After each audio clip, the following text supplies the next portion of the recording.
سلام دوستان، تو این جلسه میخوام یک هواپیمای فومی درست بکنیم. در واقع با فوم بورد نیستش، با فومای مارکت سازی هستش که حالا مقوا نداره. این فوما به طرفش مقوا نداره. نقشه هم همراه فیلم آموزشی در اختیار شما قرار داده شده. اول میاد اون قسمت های بدنه رو از روی نقشه بر میداره که قالبشون روی فوم در بیاره. نیاز نیست که من صحبت بکنم، خودتون به فیلم توجه داشته باشید، ولی خب اگه نکته خاصی بود من خدمت شما عرض میکنم.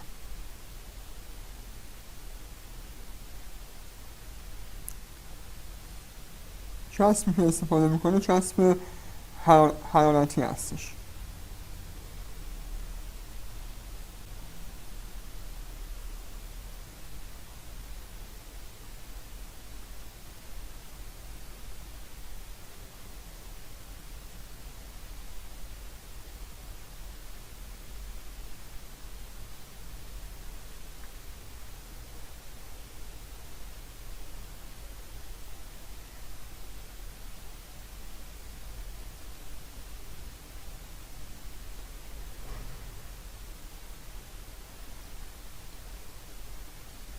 در واقع این روش ساخت هواپیما خیلی شبیه ساخت هواپیما با چوب بالسا میمونه، منتها خب جنسش از جنس فوم هستش.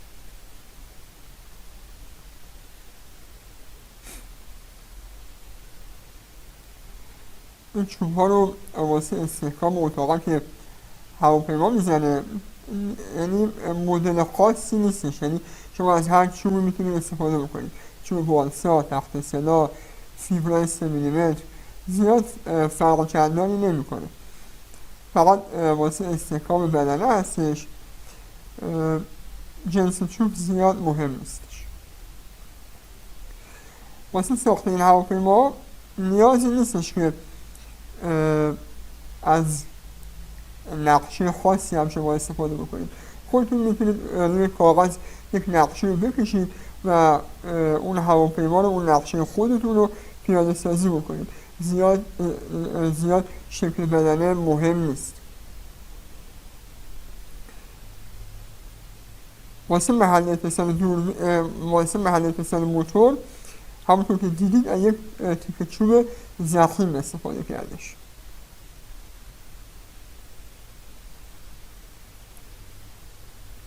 این سکان افقی هواپیما هستش که واسه اینکه اون المان حرکتیش یا همون الیویتور راحت‌تر حرکت بکنه یک خورده با تیغ یک انحنای 45 درجه به انتهای سکان افقی میده.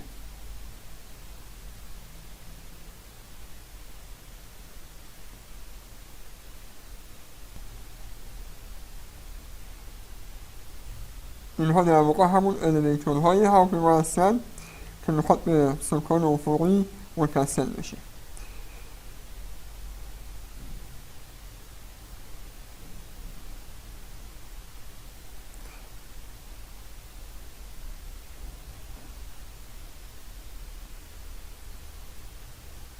این تیکه ها رو برمیداره که میخواد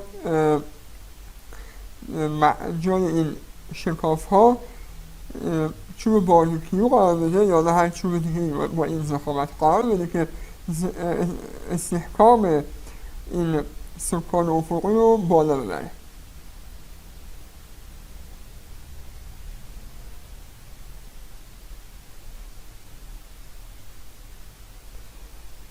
واسه اتصال الیویتور به سکان افقی از یک چسب پهن استفاده میکنه.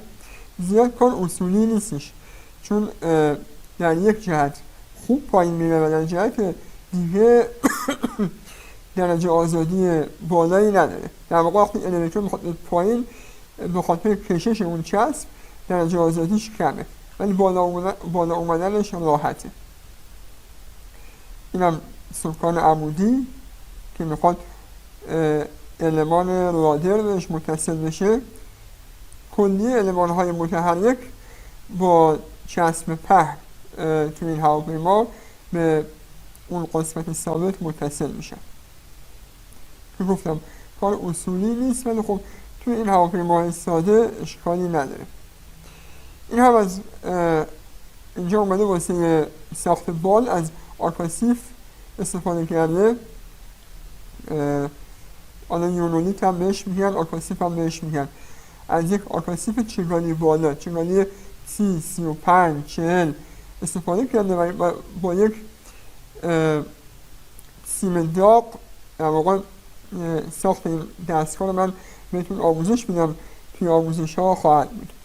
میاد فرم برش میده و به عنوان بال استفاده میکنه. دو تا ایرفویلی که میخواد شکل بال به خودش بگیره دو طرف فرم قرار میده و با اون هات وایر یا برش سیم داغ این فرم رو برش میده.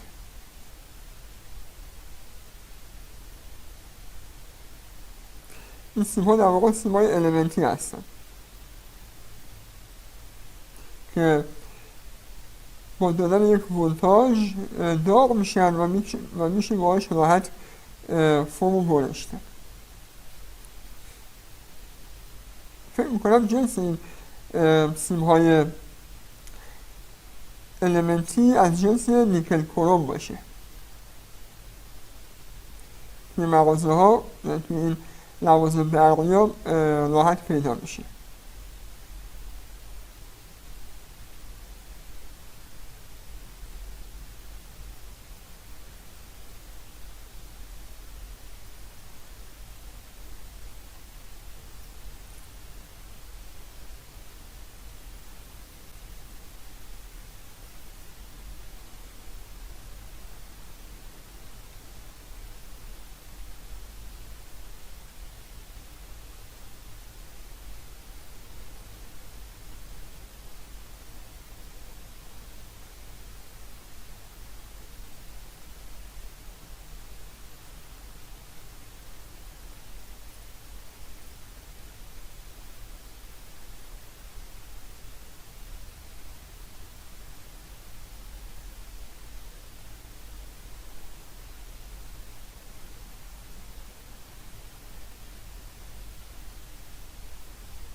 دو تیکه بال چپ و راست رو میخواد به هم متصل بکنه، منتها با یک انحنایی، با یک شیبی میخواد یک حالت وی شکل به خودش بگیره.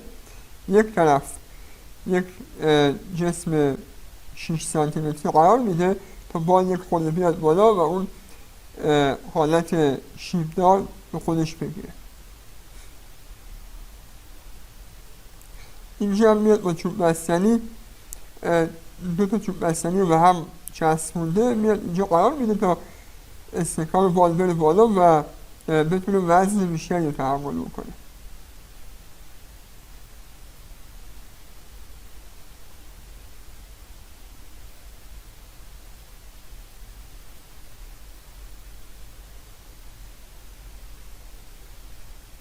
اول بال رو به صورت کامل درست میکنه و بعد میاد اون قسمت الران رو ازش جدا میکنه.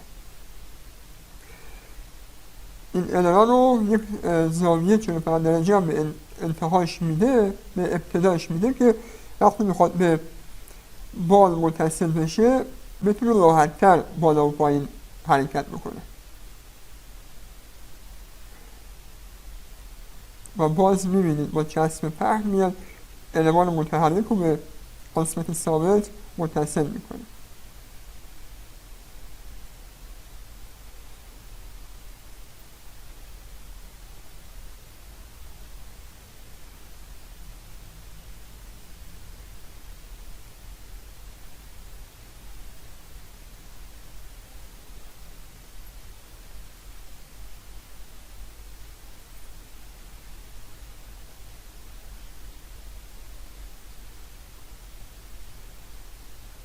اینا همون چوب باروکی هست که میزنه میخواد با کش بال رو به بدنه متصل بکنه.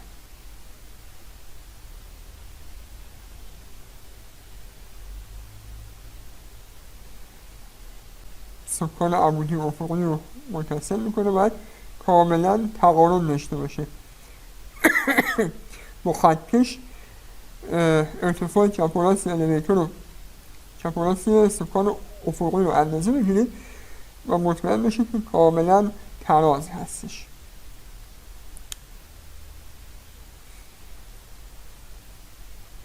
با یک میله هم میخواد عرابه فرود رو درست بکنه. این مالا قسمت جلویی هواپیما هست، چرخ جلو هستش.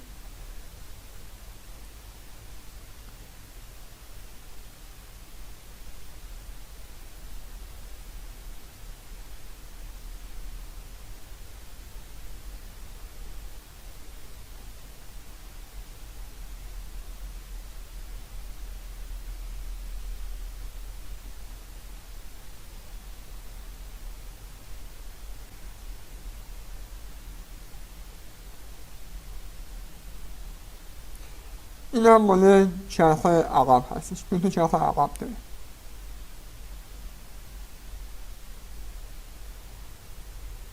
ببینید با کمترین امکانات داره هواپیماشو درست میکنه، حتی یه درین درست حسابی هم نداره. با یک آرمیچر اومده درین درست کرده و کارشو رو انداخته. واسه شروع یادگیری ساخت پهپاد واقعا امکانات خاصی نیاز ندارید.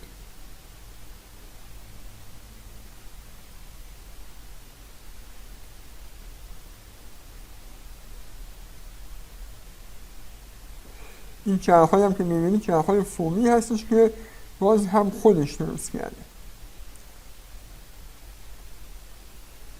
این شکاف واسه رد شدن سیم‌های موتور هستش. یک دریچه هم درست میکنه که با آهنربا قفل میشه.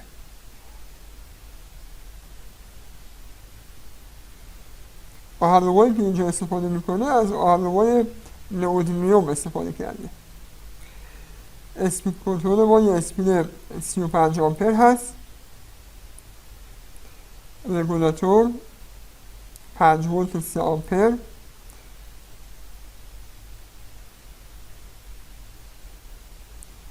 سروموتور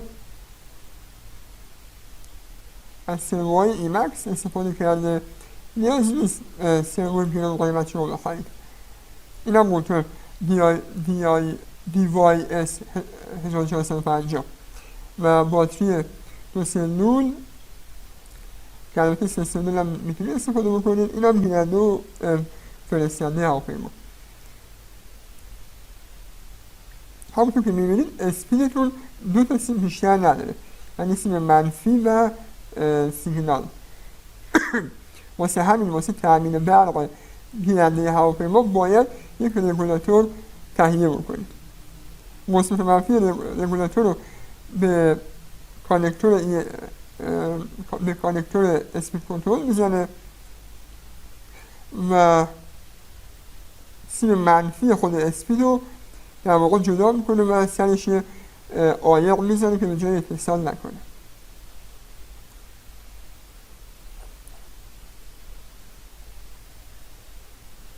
این تیکار من بیشتر بهتون توضیح بدم. ببینید میاد مثبت و منفی رگولاتور رو به مثبت و منفی ورودی اسپید کنترل متصل میکنه. در واقع جایی که برق و باتری میخواد بیاد داخل اسپید کنترل، همونجا مثبت و منفی رگولاتور رو هم اونجا متصل میکنه و لحیم میکنه. بریم جلوتر. اینجا از یک ترموفیت استفاده میکنه و حرارت میده که جمع بشه تا اون محل اتصالات عایق بشه. خب اینجا این کانکتور مربوط به اسپید کنترل هست. یک سیم سفید داره و یک سیم مشکی داره. سیم مشکی منفی هست و سیم سفید سیگنال اسپید کنترل ما هستش. سیم مشکی رو جدا میکنه و به جاش سیم مشکی رگولاتور رو به همون محل سیم مشکی اسپید میزنه و سیم قرمز رگولاتور که در واقع 5 ولت هست به وسط این کانکتور متصل میکنه. ببینید سیم قرمز و مشکی، قرمز وسط، مشکی کنار. این دو تا سیم که الان متصل کرد از رگولاتور اومده. با این کار اومده سیگنال اسپید رو به کانکتور داده و مثبت و منفی هم به کانکتور داده. اینجوری وقتی این کانکتور به گیرنده متصل میشه سیگنال به اسپید میرسه، مثبت و منفی هم به گیرنده میرسه و باعث میشه که برق گیرنده تامین بشه. اینم در واقع سیم منفی اضافه هستش که عایقش کرد که به جای اتصال پیدا نکنه.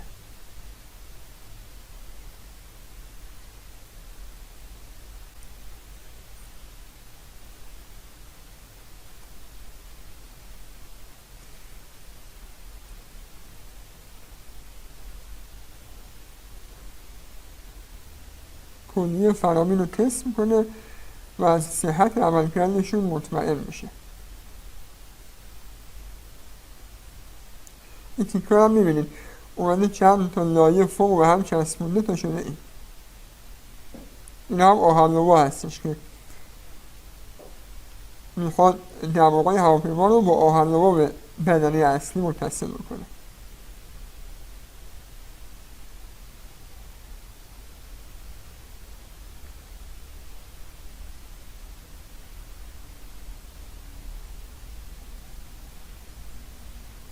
باتری 3 سل خودش استفاده کرده، 2 سل استفاده کرده، ولی خب توصیه کرده که باتری 3 سل استفاده بکنید. حواستون به مرکز ثقل هواپیما باشه. دقیقا اون جایی که ضخامت بال زیاده اونجا میشه مرکز ثقل هواپیما. با 2 دست بگیرید و ببینید پرنده تعادل داره یا نه. اگه نداشت با عقب جلو کردن قطعات خصوصا باتری مرکز ثقل رو درستش بکنید و تنظیم بکنید و بعد هواپیما رو پرواز بدید. اینم از پرواز هواپیما. ببینید که با کمترین امکانات یک هواپیمای خیلی تمیز درست کرد و همونطور که میبینید یک هواپیمای بالا هست که پرواز آسونی داره.